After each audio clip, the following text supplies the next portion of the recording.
Happy holidays, everyone! I love this time of year, so much joy and cheer, and Bitcoin is at $20,000. I've made the decision today. I'm putting my entire life savings into Bitcoin because it's just gonna keep going up.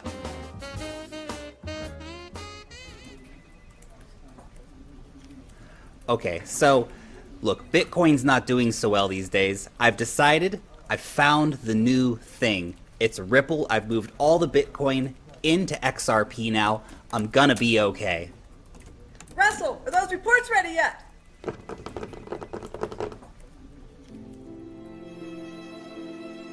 Okay, so look, I know it seems bad that I'm losing the house, but it's gonna be okay. I mean, I sold the Ripple for EOS, and I sold the EOS for Ethereum, and I sold the Ethereum for Bitcoin Cash, and I'm gonna ride the Bitcoin Cash train. This is gonna be big. You watch. It's gonna be okay, guys.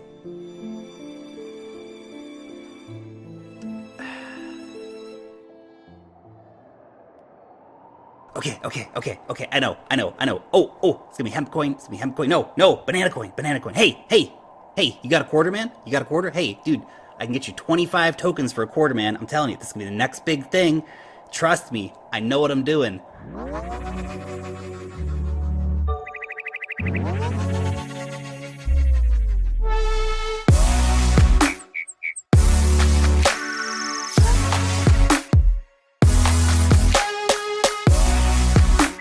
Welcome, everyone, to the September 14th edition of What's Happening in Crypto with Crypto Lark, broadcasting to you from New Zealand and bringing you all of the latest from the crypto world and beyond, thanks to the good folks over at CryptoNews.com. Today's top stories: losing your life savings with Bitcoin, Morgan Stanley getting into crypto, and big partnership news for the Waves platform. Bitcoin $6,505, up 2.5% in the last 24 hours. Ethereum up 14.2%. But of course, we are still well down for most cryptocurrencies on the 7-day. And even though we do see a touch of green in the markets, which is always nice, we are still in the red for most crypto assets at the moment. Bitcoin, losing your life savings. This man lost his life savings when cryptocurrencies plunged. The sad story of Russell over on CNN Money. Always with that hard-hitting journalism, CNN. Now, Russell rarely played the stock market and had little investing experience. When he put in around $120,000 into Bitcoin in November 2017, he was stunned when that turned into $500,000 in just 1 month. Now, depending on what Russell's goals were, maybe he just wanted to have more Bitcoin as a long-term investment, but as you read through the story, you realize that is not actually the case. Russell wanted to make some money. Russell made money, then got too greedy because he entered cryptocurrencies without any kind of strategy in terms of, well, what is he going to do? He very easily could have sold all of that or sold portions of that, taken some profits, and this is one of the hardest things that people do find in cryptocurrencies is actually having a strategy, actually being able to take profits. Now the story goes on. The dream didn't last for Russell, though. Oh no, Russell entered the nightmare of crypto. As the price went from $20,000 all the way down to $6,300. Russell then, in an attempt to mitigate his loss, started shifting his money from Bitcoin to Bitcoin Cash, and then to Ethereum, and then to Ripple, and then on and on and on it went. Russell's paper losses on his initial investment have reached 96%. Yowzers. Now look, that is not an uncommon story right now in the crypto space. The question is, why did Russell get involved in the first place? Did he do it because he believed in Bitcoin, or did he just want to make a quick buck?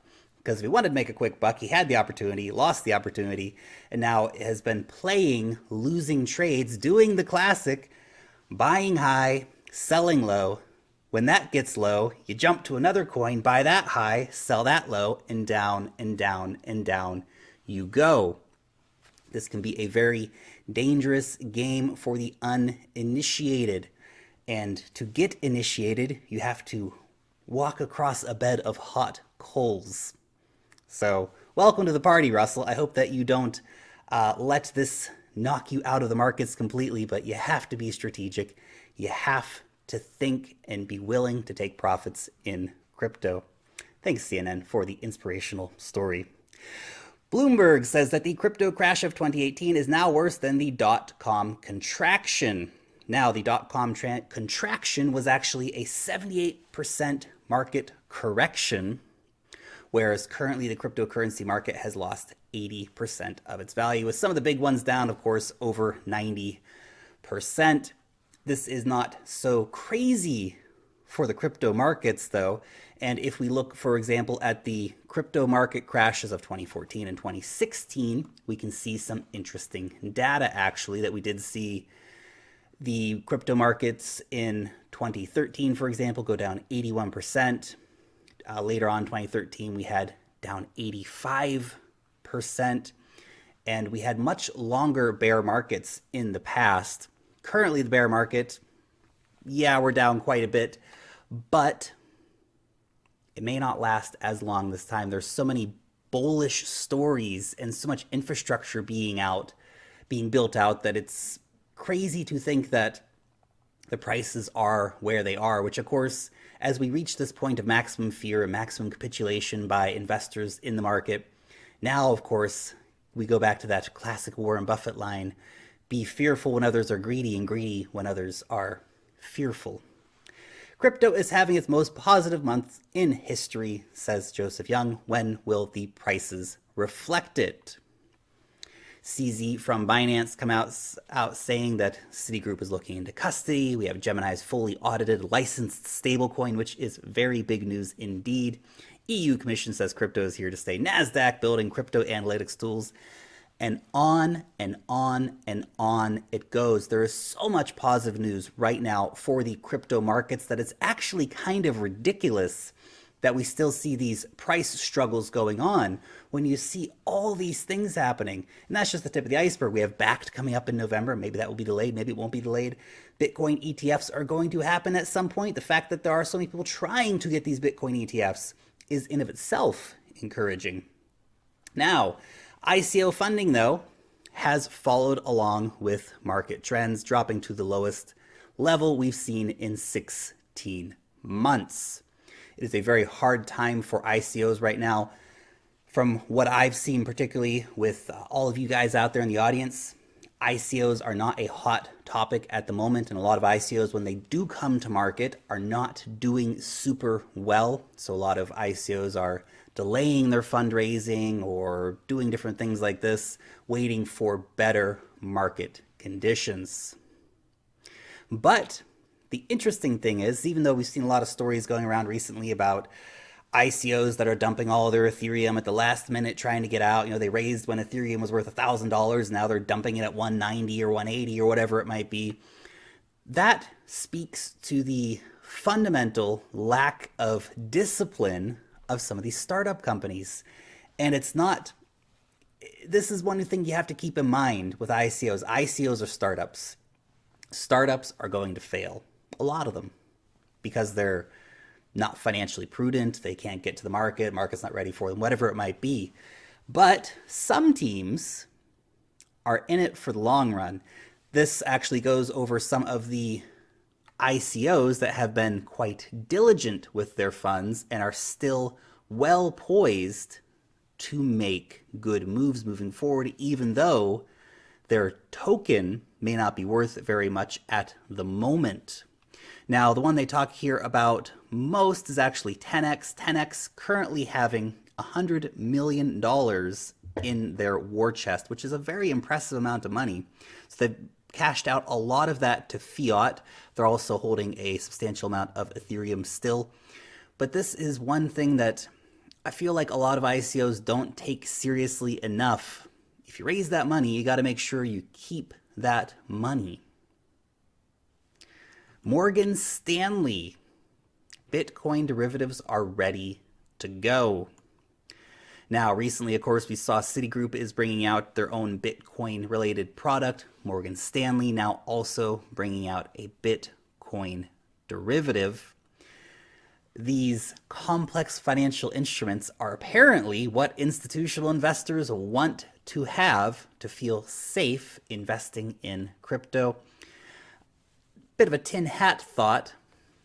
I wonder if the SEC has been delaying some of these decisions on things like the ETF because they knew that people like Citigroup and Morgan Stanley would be announcing their own crypto financial products. Maybe. Maybe not. Could all just be coincidence, of course. Binance partnering with Malta to launch security token trading platform. Now, look, this has been kind of in the news for a little bit, but it is happening. And when we do see that security token trading platform actually being usable, that's going to be really big, because security tokens are going to be a big part of the equation moving forward. Tokens that offer dividends, for example, or simply the wide brush approach that all of these are securities. Well, we're going to need registered security token trading platforms. Malta, of course, taking the lead here on all of that. Blockchain could boost trade and finance by $1 trillion, according to the World Economic Forum, that is, saying in particular that small and medium-sized enterprises in emerging markets can actually access a massive amount of finance, and that could, of course, help spur a big growth in the global economy as funds are able to easier cross borders, for example. The Indian government approves banks' blockchain research. India seems to be taking the China line of, we like blockchain, we don't like Bitcoin. Well, that's an unfortunate step for India, and I know that we're still working through a lot of those legal cases over in India in terms of the Bitcoin ban or the hard crackdown on Bitcoin that has been going on in India and the negative moves by the government against cryptocurrencies. But it seems that they would like to empower one of their banks to get into blockchain because, of course, the Gemini dollar getting a lot of news this week, and it gets its first official exchange partner. It will be listed on BBOX very soon. Now, BBOX is quite a big exchange operating out of East Asia. Obviously, if we can see that Gemini dollar continuing to expand out, that'll be really, really big. And again, Tether has been put on notice because of the compliance of the Gemini dollar. It will be a very attractive option for exchanges. Manufacturing giant Rostec to manage data on the Waves blockchain platform. Now, Rostec is the Russian state-owned manufacturing conglomerate. Now, this corporation holds stakes in 700 industrial entities in Russia and will be working with the Waves platform to develop a blockchain system to manage data on its vast holdings, which include car makers, Autovaz and Kamaz, and firearms manufacturer Kalashnikov. Nice.